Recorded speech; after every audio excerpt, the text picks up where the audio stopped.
हा प्रस्ताव आहे.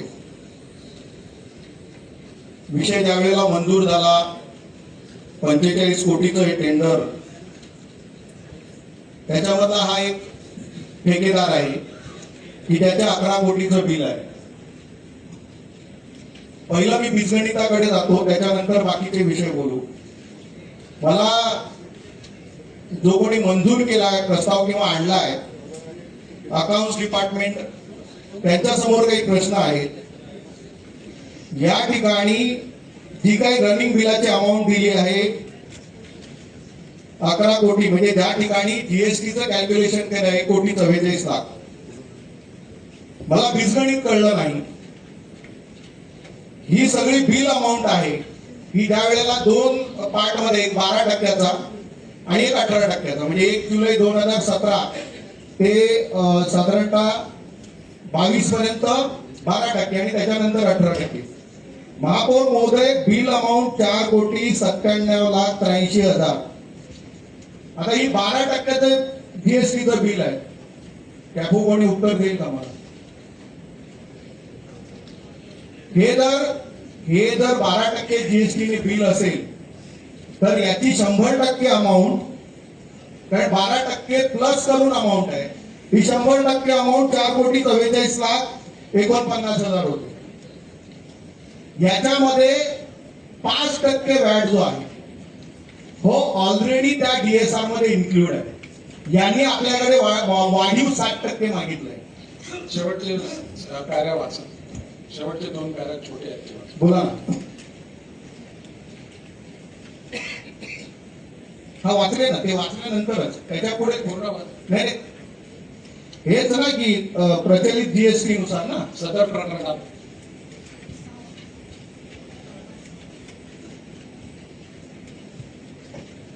हा त्याच्यावरच येतो मी त्याच्यावरच बोलतोय. मी पहिला बीजगणिताचा विषय सांगतो, त्याच्यानंतर याच्यामध्ये 4,44,00,000. थोडक्यात तुमचं म्हणणं देण्याला हरकत नाही, फक्त ती नाही चेक करून घ्यावं. देण्यावरच येतो. पहिला मुळात प्रस्ताव आणताना आमच्याकडे एवढे मोठे अकाउंट आणि एवढी मोठी डिपार्टमेंट आहेत, यांना साधं बीजगणिताचं जर माझं ज्ञान तोकड आहे ते त्यांनी माझं अपग्रेड करावं.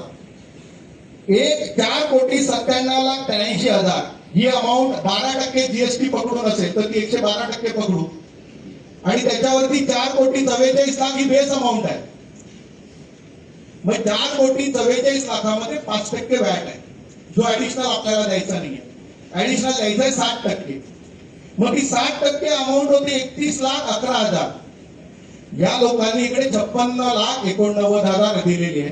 अशाच पद्धतीचं कॅल्क्युलेशन करताना 1,44,00,000 देणं दाखवत आहे, पण ऍक्च्युअल मध्ये त्याचं देणं 7 आणि जो काही फरक आहे 13%, हा दोन्ही फरक कॅल्क्युलेशन केलं तरी देणं येतं 82 लाख.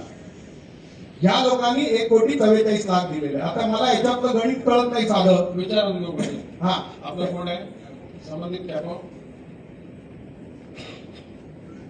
कोणी बनवलेलं?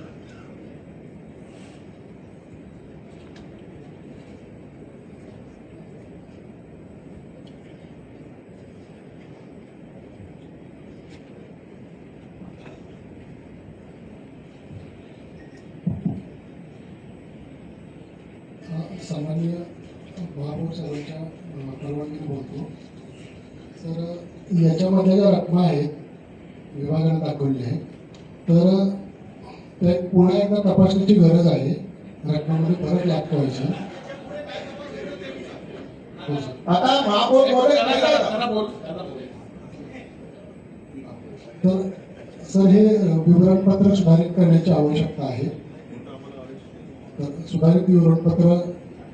ओके, आता मी बोलू. महापौर महोदय, कोणी तुम्ही हे बनवलेलं आहे का? त्याचे विभागाने बनवले. बोल, त्यांना बोला ना, आपण उत्तर घेऊ. तुम्ही पण थांबा.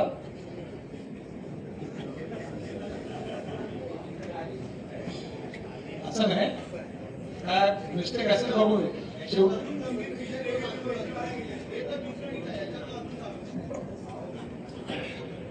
सर याच्यामध्ये आता पहिलं बिल जे 4,97,00,000 झालेलं आहे, त्याच्यामध्ये आम्ही व्हॅट हा मायनस केलेला आहे, जो 5% व्हॅट आहे तो मायनस केलेला आहे.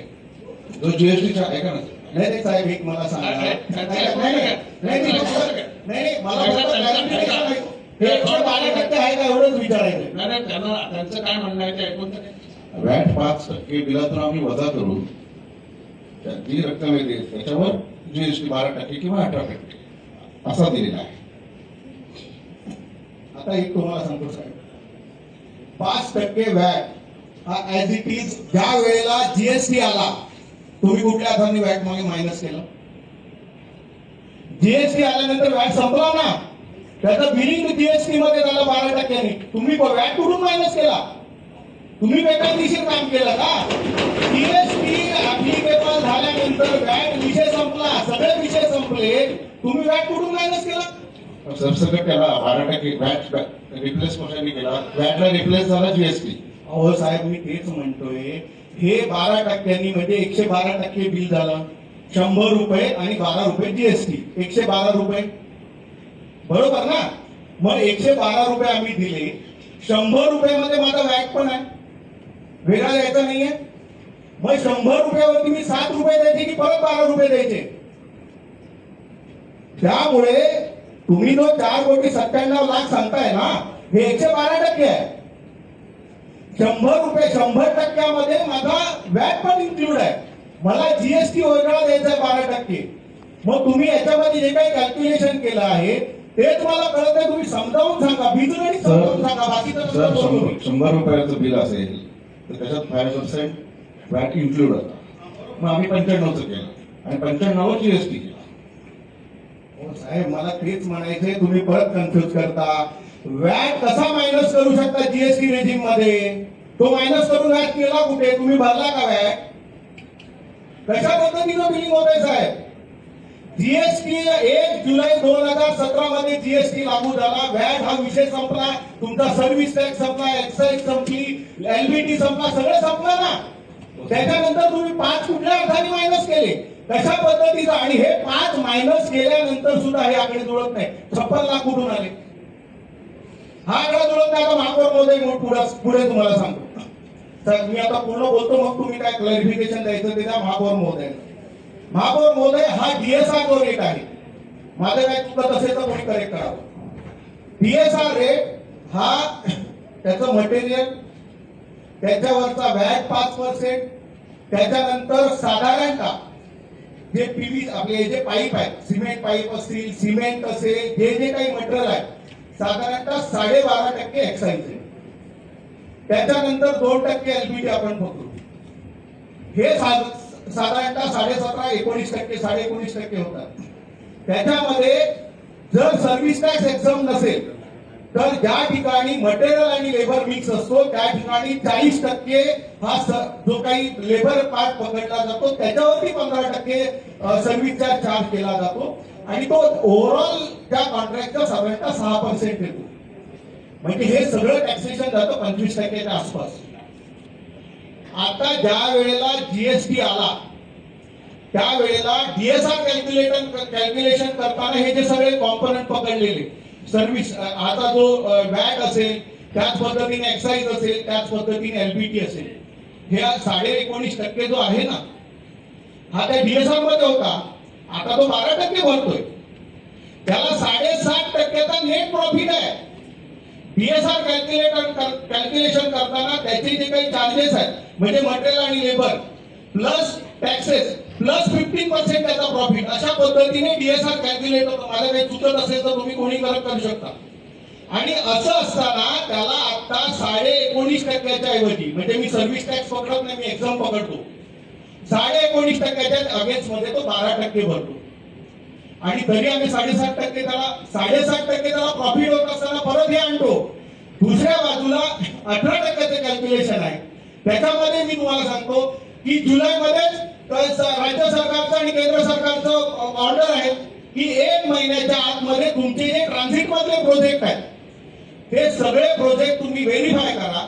त्याच्यामध्ये जे काही एक्सेस असेल, मायनस असेल, ठेकेदाराला देणं असेल किंवा घेणं असेल, जसं मी सांगितलं 19.5% त्याला जर टॅक्स कॅल्क्युलेट होत असेल, तो 12% भरत असेल तर 7.5% त्यांनी रिकव्हरी द्यायला पाहिजे आपल्याला. त्यामुळे अशा पद्धतीने 1 महिन्याच्या आतमध्ये करायचं होतं. 9 महिन्यामध्ये 9 वर्षानंतर हा आला विषय. दुसऱ्या बाजूला एक राज्य सरकारकडूनच एक परिपत्रक आलंय. एक त्यांनी याचं उदाहरण दिलंय पंढरपूरचं उदाहरण देताना त्यांनी याच्यामधला जो त्यांचं जे लघु पाटबंधाऱ्याचं जे कॅल्क्युलेशन आहे, जवळपास 8.5% रिकव्हरी ही त्यांनी दिलेली आहे. म्हणजे 8.5% ठेकेदाराकडून परत घेतली. आज हा प्रस्ताव आणताना कुठला म्हणजे काय लॉजिक लावलं मला कळलं नाही. तुम्ही त्या सीए कडून सर्टिफाय करून घ्यायला पाहिजे, कॅफोनी सर्टिफाय करून तुम्ही आम्हाला टेबल द्या ना. आज साहेब हा 1,44,00,000 आहे ना. हा दिल्यानंतर 45 कोटीचे जे लोक आहेत ना ते सगळे उभे राहणार. त्यांना 6 कोटी आपल्याला द्यावे लागतील. आणि असे त्या पिरियड मधले जवळपास 700 कोटीच्या आसपासचे सगळे विषय आहेत. त्या 700 कोटीवरती आपण 11% देणार का सगळे कॅल्क्युलेशन करून? त्याला ऑलरेडी या सगळ्यांकडून रिकव्हरी लागू शकते जर प्रॉपर कॅल्क्युलेशन केलं तर. अशा पद्धतीने तुम्ही कसं म्हणता मला काही कळत नाही. याच्यामध्ये जर काही चुकीचं असेल, तुमचे हे सगळे नोटिफिकेशन सगळे माझ्याकडे, सगळे मी अभ्यास करून झालो. एका नोटिफिकेशन मध्ये तुम्ही दाखवा की त्याच्यामध्ये सरसकट तुम्हाला द्यायला सांगितलंय. डीएसआरचा आहे ना, डीएसआरचा कॉम्पोनंट तुम्ही काय बघितला? डीएसआर कॉम्पोनंट जवळपास 19% जातो. मी सर्व्हिस टॅक्स पकडला तो 25% जातो. 25%च्या अगेन्स्ट मध्ये 12% जर समजा तो आपल्याला जीएसटी भरत असेल तर त्याला आपण तो जीएसटी द्यायचा का? मला सीएनी सर्टिफाय केलेली आणि कॉफी कॅफोनी सर्टिफाय केलेली कॅल्क्युलेशन. एक मिनिट, तुम्ही कॅफॉन बरोबर बसा, सगळा विषय घ्या आणि पुढच्या सभेमध्ये हा विषय डिटेल घेऊन या. ओके सगळेच विषय